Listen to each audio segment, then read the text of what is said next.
या सगळ्या प्रवासामध्ये तुम्ही त्यांच्या प्रत्यक्षात सोबत नव्हता, पण तुमचा सहभाग यामध्ये होता. तर हे शहर निर्माण करतानाचा प्रवास तुम्ही कसा पाहिला आहे? खरं तर पिंपरी चिंचवड या शहराकडे पाहताना मला दादांचा तो काळ आठवतो. खरं तर पिंपरी चिंचवड हे दादांचं एक सुंदरसं स्वप्न होतं. खरं तर म्हणजे एक अतिशय सुंदर लेणं म्हणूया आपण.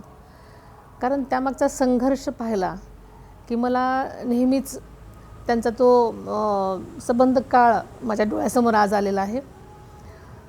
त्या काळी दादा जेव्हा पिंपरी चिंचवडमध्ये आले आणि त्यांचा जो संबंध, जो प्रवास मी पाहिला, खरं सांगायचं तर दादा एकच ध्येय घेऊन इथे आलेले होते की या शहराचा सर्वांगीण विकास मी कसा करेन.